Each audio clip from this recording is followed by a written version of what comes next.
Dura solo un tempo la sfida tra Puri e Forti Oristanese, valida per il campionato regionale allievi. Con il campo allagato dalla pioggia caduta prima e durante l'incontro, il direttore di gara ha deciso per la sospensione, per non mettere a rischio l'incolumità dei 22 in campo.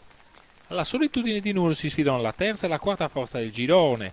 Torre Bussu schiera i nuoresi con Ganga, Dore e Miscera, Ledda, Carta, Bonamici, Sedda, Floris, Patteri, Bussu e Rassu.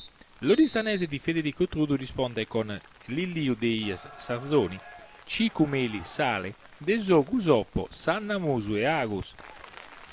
Arbitra Lorenzo Sale della sezione di Nuoro. Primo spunto degli ospiti con De Ias che si fa tutta la fascia prima di trovare la risposta di Ganga.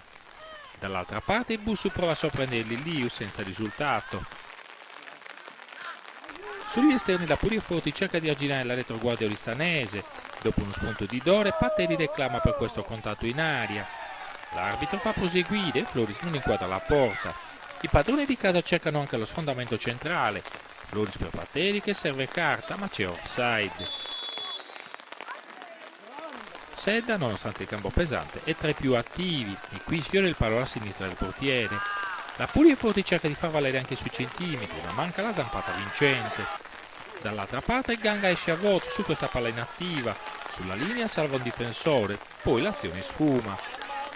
Il terreno sabbioso della solitudine si trasforma gradualmente in una palude e qui Floris prova i riflessi di Lilliu. Sedda continua a imperversare sulla destra, palla dentro, Bussu di fretta in precisione.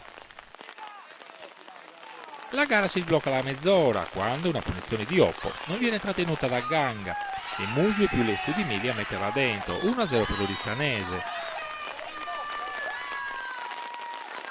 L'arbitro fischia la fine del primo tempo, alla ripresa chiama i due capitani e verifica le condizioni del campo, sempre più simile a una risaia. Facendo rimbalzare la palla in più punti, decide per la sospensione. Puriforti Oristanese finisce qui, si comincia da capo in un altro gioco.